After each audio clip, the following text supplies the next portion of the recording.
दोस्तों आज की ये क्लास है BSc second year fourth semester के छात्र छात्राओं के लिए, जिसमें आज हम डिस्कस करने वाले हैं मैथ का क्वेश्चन पेपर।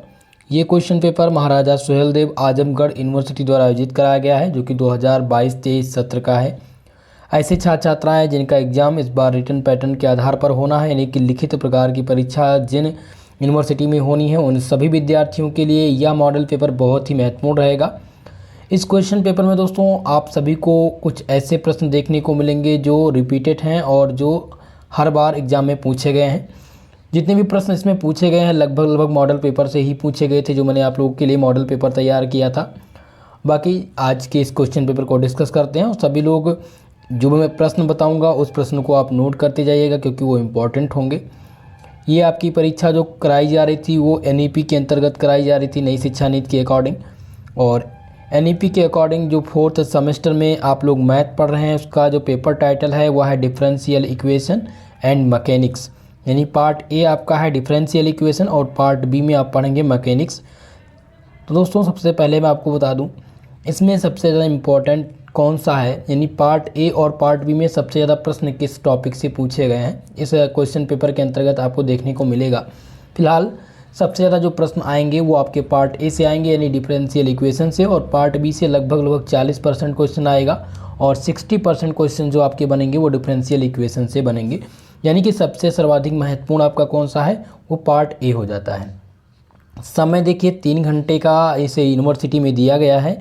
आप सबकी यूनिवर्सिटी में जो समय दिया जाएगा वो लगभग 2 घंटे का समय मिलेगा। बात करें अवध यूनिवर्सिटी की या फिर रज्जू भैया यूनिवर्सिटी की, तो वहाँ भी समय 2 घंटे का शायद ही मिल रहा है। पहले तो 3 घंटे था, लेकिन अभी चेंज कर दिया गया। चलिए सबसे पहले सेक्शन ए के प्रश्न की चर्चा करते हैं। सेक्शन ए में दोस्तों वेरी शॉर्ट टाइप के क्वेश्चंस आपके पूछे जाते हैं। अब इसमें शब्द सीमा की कोई वैल्यू नहीं है, बस आपको प्रश्न सॉल्व करने हैं।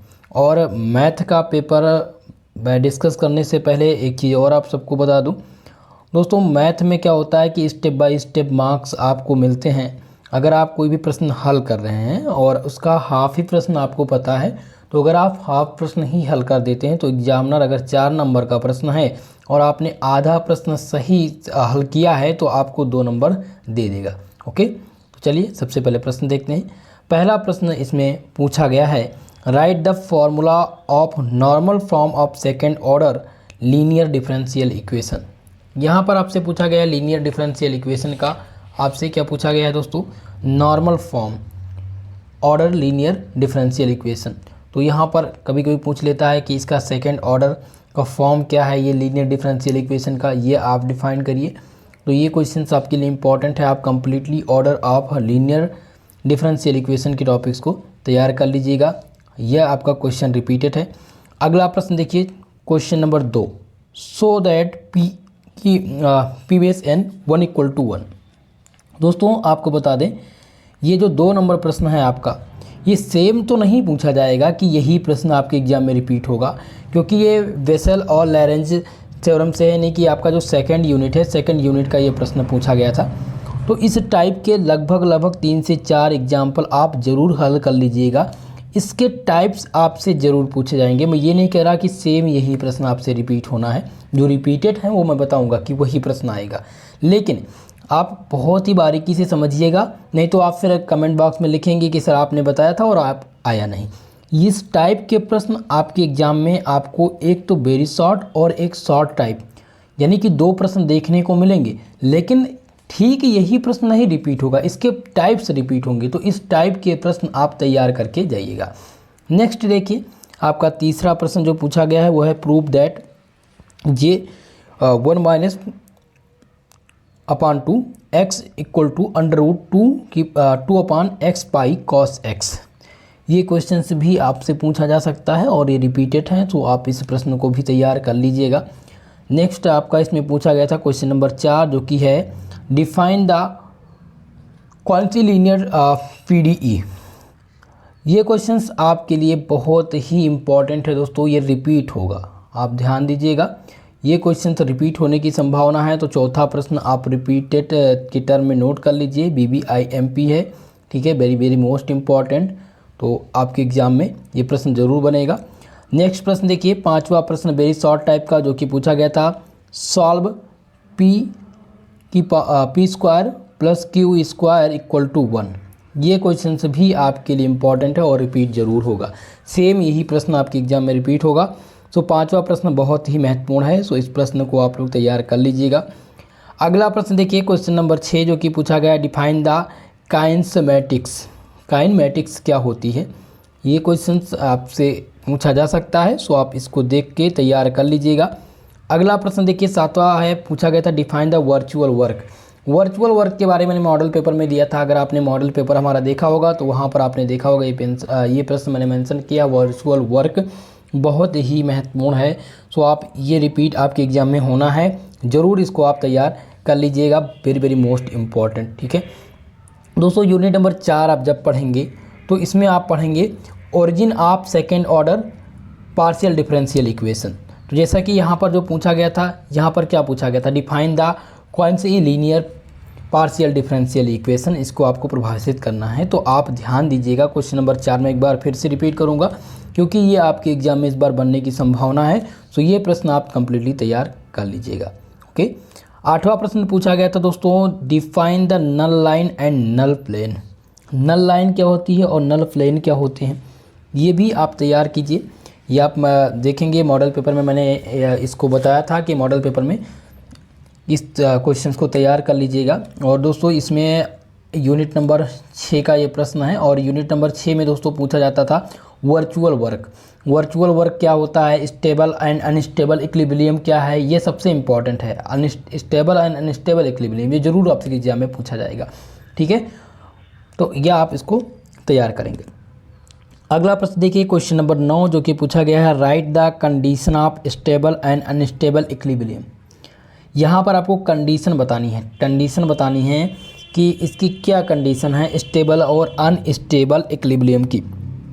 सो आपने अभी देखा, मैंने क्वेश्चंस बताया था और ये मॉडल पेपर का प्रश्न है दोस्तों, पूछा गया है। सो आपके लिए very very most important questions आपका 9वां प्रश्न। क्वेश्चन नंबर 10 है जो कि पूछा गया है, a particle is moving along A curve in 3 dimensional, right the components of acceleration in cylindrical coordinate. यहाँ पर आपको बताना है कि एक कोई पार्टिकल है जो कि मूविंग कर रहा है along the axis of 3 dimensional में, ठीक है। अब इसके आपको कंपोनेंट्स बताने हैं और एक्सीलरेशन सिलेंड्रिकल कोऑर्डिनेट आपको यहाँ पर डिस्कस करना है। तो ये आपका 10वां प्रश्न था। इस टाइप का एक प्रश्न आप जरूर तैयार कर लीजिएगा, ये जरूर हल कर लीजिएगा। ओके, तो कुल मिलाकर के 10 प्रश्न थे और 10 प्रश्न में से दोस्तों लगभग 5 प्रश्न ऐसे हैं जो रिपीट होने हैं, जो मैंने आप लोग को बता दिए हैं, वो आप तैयार कर लीजिएगा। अगला देखिए सेक्शन बी। सेक्शन बी आपके लिए बहुत ही महत्वपूर्ण होता है और 35 नंबर का सेक्शन बी रहेगा दोस्तों, जिसमें से 5 प्रश्न आपको हल करने हैं। सर्वाधिक महत्वपूर्ण है आपका यह सेक्शन। प्रश्न देखिए, पहला ही प्रश्न यहाँ पर पूछ लिया गया है कि solve the y plus X P plus Y minus X Q equal to Z. यहाँ पर आपको इसको सॉल्व करना है। बहुत ही महत्वपूर्ण क्वेश्चन है और 100% रिपीटेड है। नोट कर लीजिए आप सभी लोग, ये आपका रिपीट होगा, ठीक है। ये आपके रिपीटेड क्वेश्चन है दोस्तों, आपके एग्जाम में जरूर पूछा जाएगा। इस टाइप का एक प्रश्न जरूर बनेगा।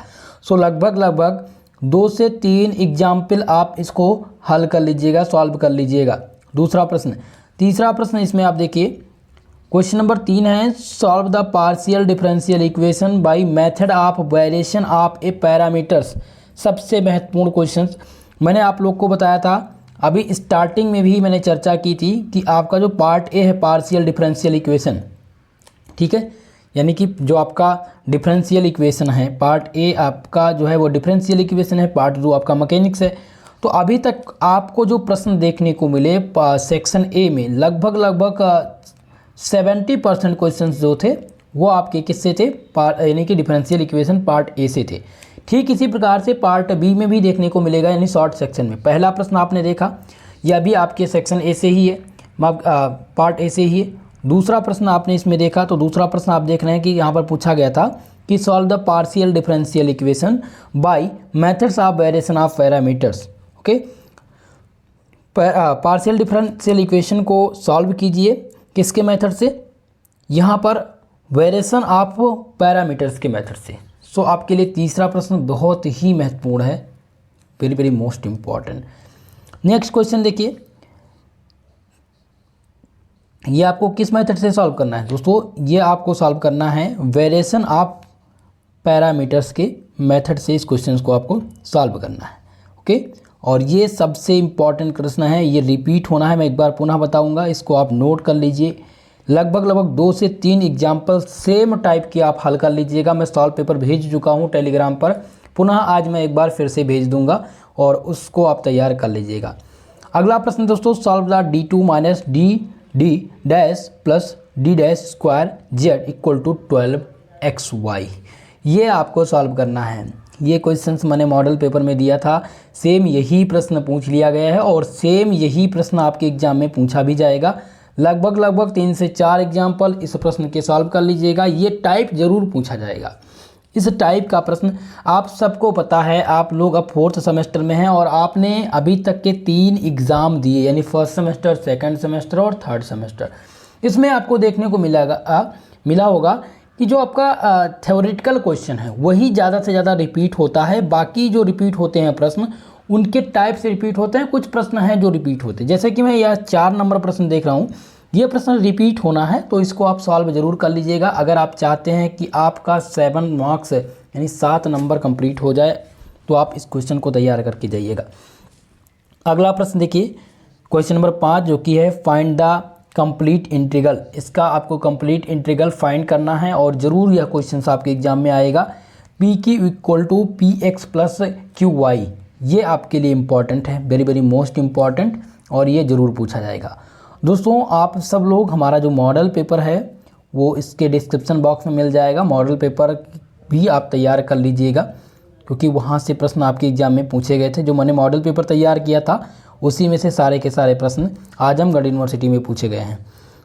यहाँ पर अगला प्रश्न है क्वेश्चन नंबर 6 जो कि है solve that 2n+1 x p की power n x equal to n+1 x plus n p n-1 x। ये आपको सॉल्व करना है और ये क्वेश्चंस आपके एग्जाम में ज़रूर पूछा जाएगा, सेम प्रश्न आना है। ठीक है, इस बार 4th सेमेस्टर में बहुत सारे ऐसे प्रश्न दोस्तों जो फिक्स हैं, ठीक है, मैथ में। तो यह क्वेश्चंस आप देख सकते हैं, 6 नंबर का प्रश्न, ये आपके एग्जाम में रिपीट होना है और ये इम्पॉर्टेंट भी है आप सबके लिए। ओके, अगला प्रश्न देखिए क्वेश्चन नंबर 7 जो आपके पार्ट बी का यानी कि मैकेनिक्स का क्वेश्चन है, जो कि यहाँ पर है a point describe a cycloid x equal to 4a sin psi with uniform speed b, find the acceleration at any point. यहाँ पर आपको क्या करना है, यहाँ पर दिया गया है कि s equal to 4a sin psi एक विथ यूनिफॉर्म स्पीड b, यानी कि एक यूनिफॉर्म स्पीड b के साथ ये ट्रैवल कर रहा है। ठीक है, और यहाँ पर आपको क्या करना है, यहाँ पर एक्सीलरेशन फाइंड करना है किसके, एट एनी पॉइंट, किसी भी एक बिंदु पर आपको एक्सीलरेशन फाइंड करना है। ये 7वां प्रश्न सबसे महत्वपूर्ण प्रश्न है और यह भी आपके एग्जाम में रिपीट होगा।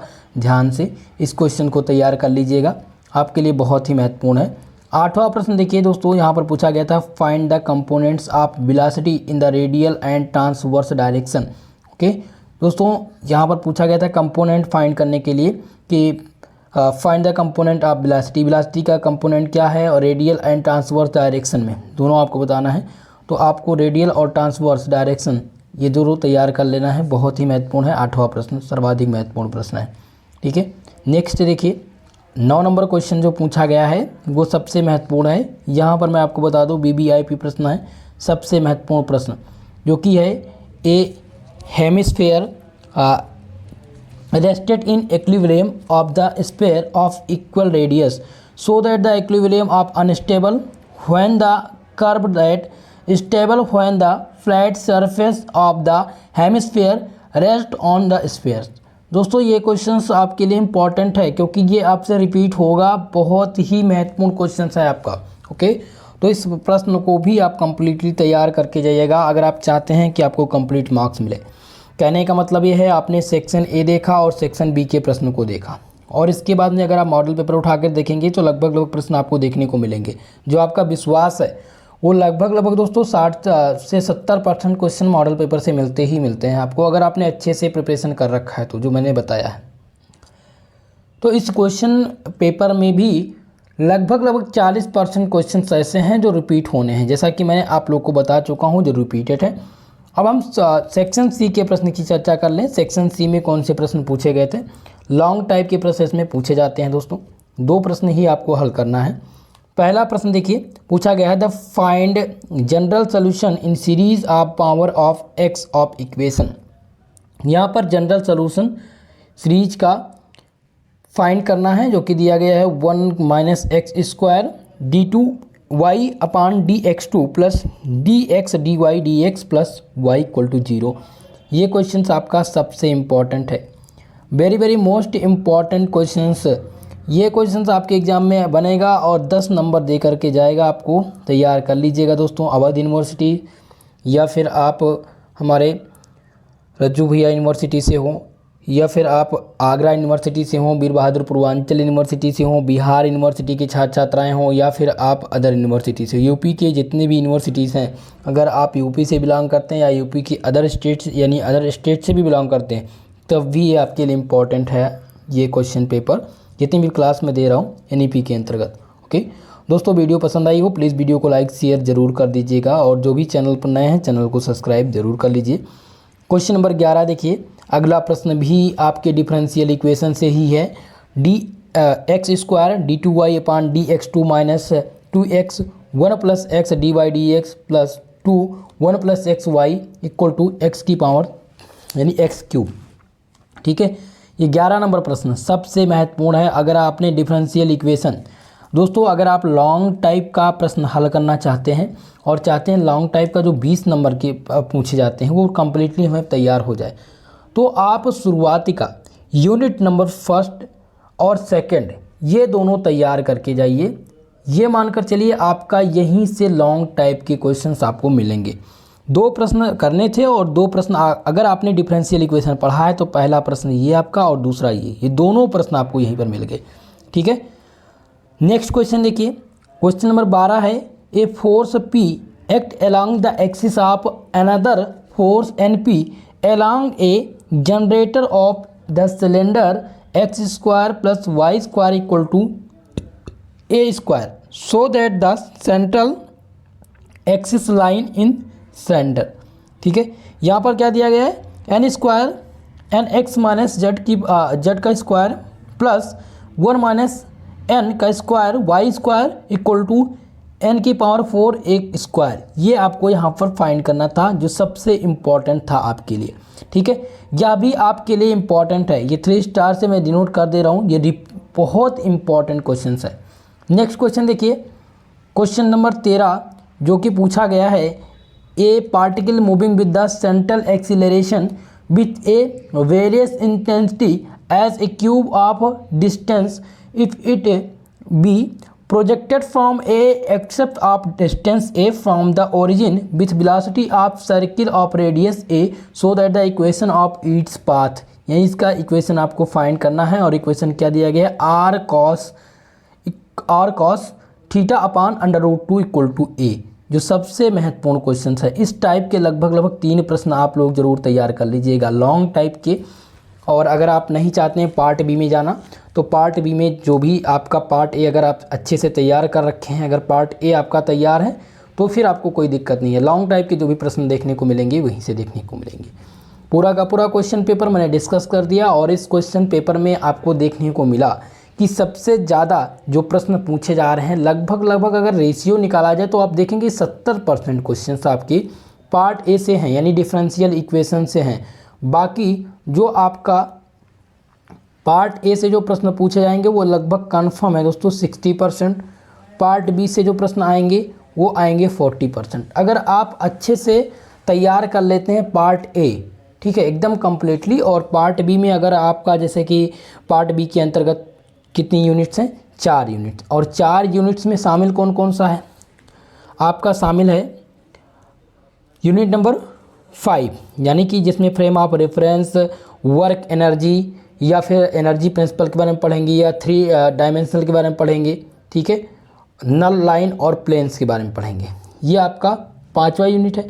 6वें यूनिट के अंतर्गत virtual work, stable and unstable equilibrium के बारे में पढ़ेंगे।